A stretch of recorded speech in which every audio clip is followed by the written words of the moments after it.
I think we do need to talk about those connections and the human interaction because one way it's easier just to ping someone via chat or whatever tool and have a quick interaction with someone. At the other end, we do miss this physical chat at the coffee machine. Which maybe in the short term isn't a problem, but I think that for some people this impacts their productivity. Yeah.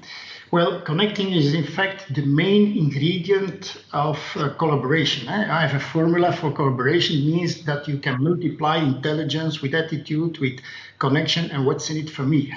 Because people are not working for companies when they don't see the advantage to work together.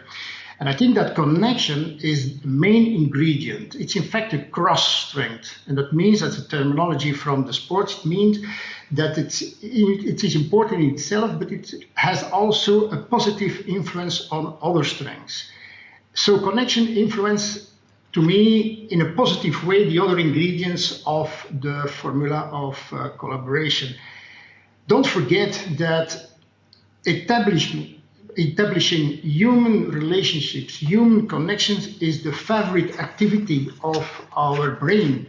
And because our brain is constantly connecting, we are constantly sending out signals. We are using and producing every day 16,000 words to connect.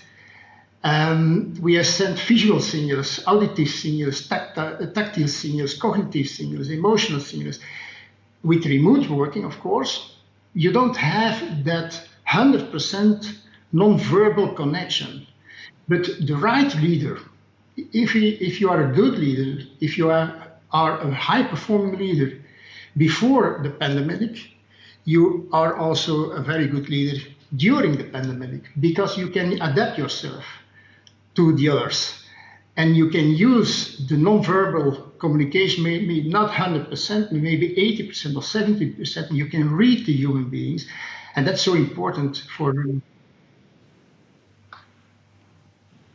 Yeah, absolutely.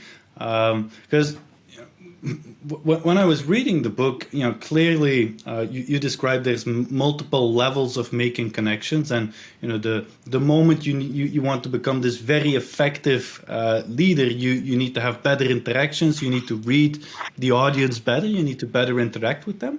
You need to have surpass the bonding level as you describe it.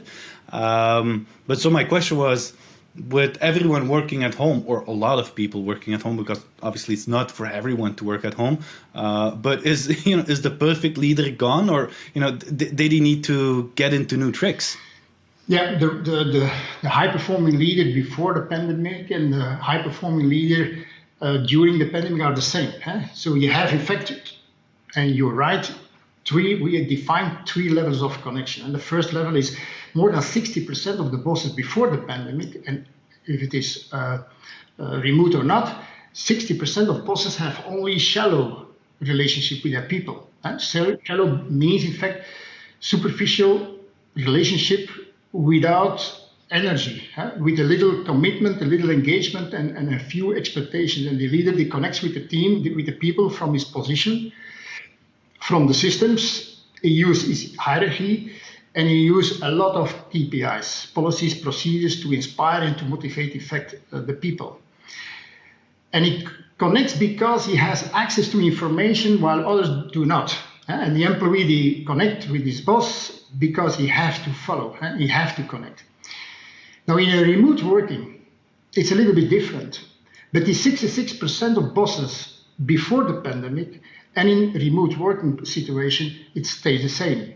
They are not the high-performing leaders before the pandemic, and not during the pandemic, and not after the pandemic. So the right leader who have the bonding level, the second level, the secure emotional bonding level, with a neural connection, even when he's working with remote workers, he has the empathy. He knows how to operate and to use the button of the intrinsic motivation. And he does it on the basis of judgment, empathy, and the knowledge that he has of his people. And even remote or not, maybe you don't have the 100% of information, you have only 80% of the information, but that can make the difference. So the employee follows the leader there because he wants to follow, because he feels that there is something that a leader has for a judgment or empathy or the knowledge of his soul, and he's going to follow. Before the pandemic and after the pandemic, it stays the same. It's proven that the good leaders, the high-performing leaders before the pandemic and during the pandemic are at the same level. They stay good. They stay high-performing. That's very interesting, yeah. And that's good news because, it feels a little counterintuitive in a way. Yeah, I can imagine that because it's a little bit more tough. Huh? You need to release more energy. You need to see, to feel, to smell, to taste more, to hear more. That's true. Your capacity as a leader is a little bit more challenging, but it works.